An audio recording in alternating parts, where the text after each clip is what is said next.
Welcome to the Navigator podcast. Our guest for this module is Carl Pritchard, principal and founder of Pritchard Management Associates. He is recognized as a lecturer, an author, a researcher, and instructor for a wide range of clients, as well as a peer instructor of mine for the Project Management Institute. As a lecturer, he is considered a leading authority on risk and communications management and presents on a variety of management topics. Carl has authored over 100 articles, multiple white papers, 5 textbooks, and several chapters in other authors' books. He is both a project management professional and a risk management professional. Carl, thanks for sharing your expertise and insights with us today. Supporting Navigate Academy Module 40, Distinctions Between Bill of Materials, Statements of Work, and Terms and Conditions. So thanks for being here. Grateful to have the opportunity. Yes.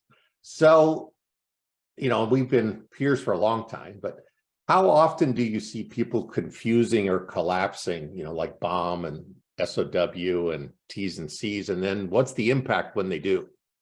Well, first off, they do it all the time. And it's criminal. It really is. The thing is, it's not that hard. It's not like somebody came along and said, let's make this as complex as is humanly possible. Instead, it's real simple.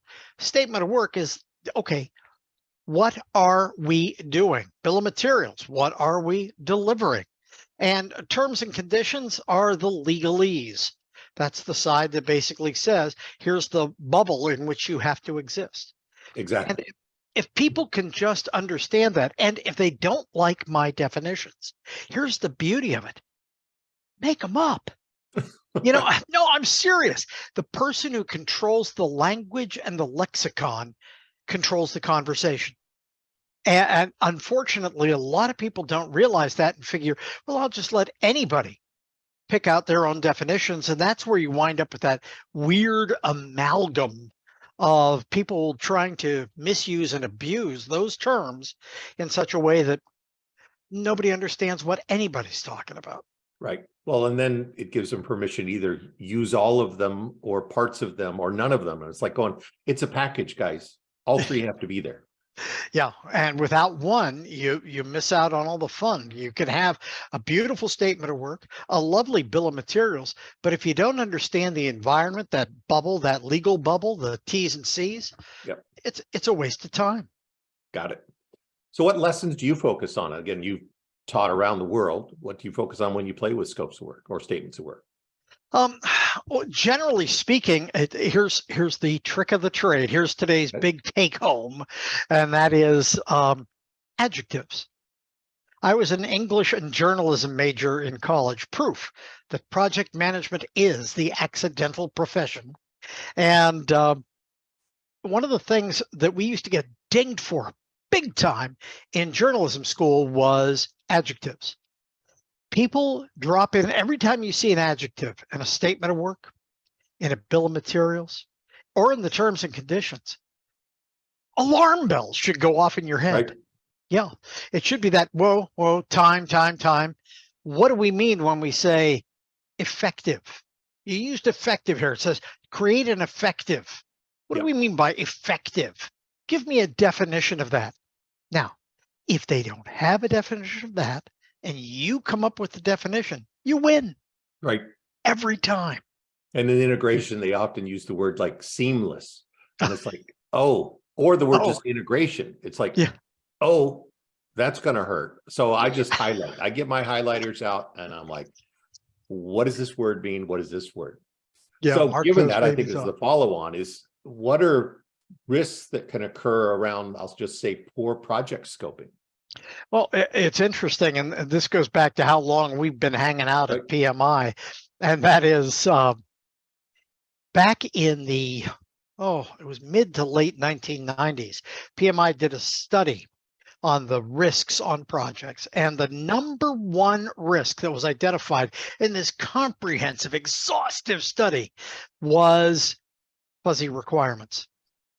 And sadly, a lot of people don't seek true objectivity in requirements. They think instead that ambiguity is somehow going to enhance their ability to do a good job. And nothing could be further from the truth. The more clarity, the more objective those requirements are, the better off everybody is, because you actually have a target that you can hit. Without good objectives, without clear objectives, you're toast. Right. Well, and then it's fine if they change, but if they're not clear, I can't manage the change. Thank you. Yeah, because you're going to wind up in that position where you're like, that's a change. No, it's not a change. It's an interpretation. Right. Stop that. Got it. What role does, especially in this industry where sales is often creating that, or sales is an engineering or creating the bill of materials, what role does sales and then I'll say management have in getting these documents correct? Everything. They're huge.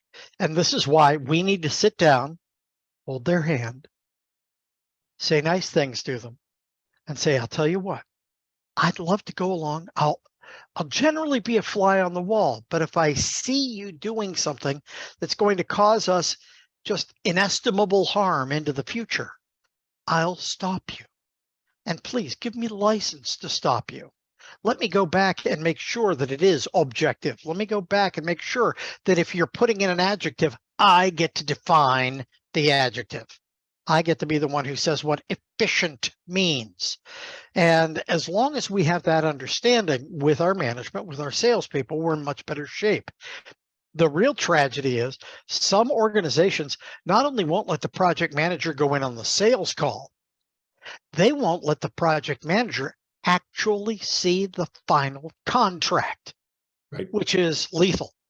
And if you're in an organization that says, I'm sorry, that's legal stuff and we don't like the PMs to actually see it, well, great. And then you don't want to actually see the deliverables. Well, or the profit. Yeah. Or any of that. Exactly. Yeah. Precisely. Right. Awesome.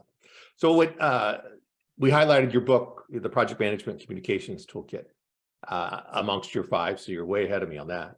What prompted you to write that one?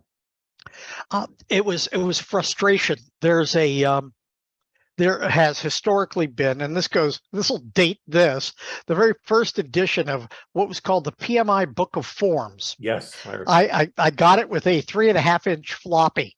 Yep. I was so excited.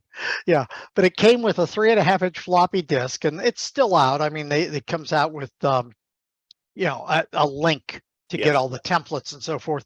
But the thing I found most frustrating about that was it was all these templates, all these forms with no explanation of the content that's supposed to go into them.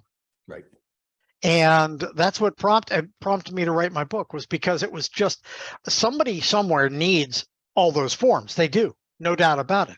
But they need them with a clear understanding of this is when you deploy this. This is what it means. This is the information that needs to go into it. All that stuff needs to be crammed in there. Well, and I find that a lot of forms like that, the Book of Forms, people get them and like, well, I filled it out, one, without any instructions. And then it's like, but I filled it out for me. And it's like, well, you wrote it. You're not the one that has to read it. So to me, you always write a document for the people who weren't there. Yeah. And then go through again. You own the definitions. You own the language. So awesome. Amen. Well, thank you, sir. I appreciate it. Thank you.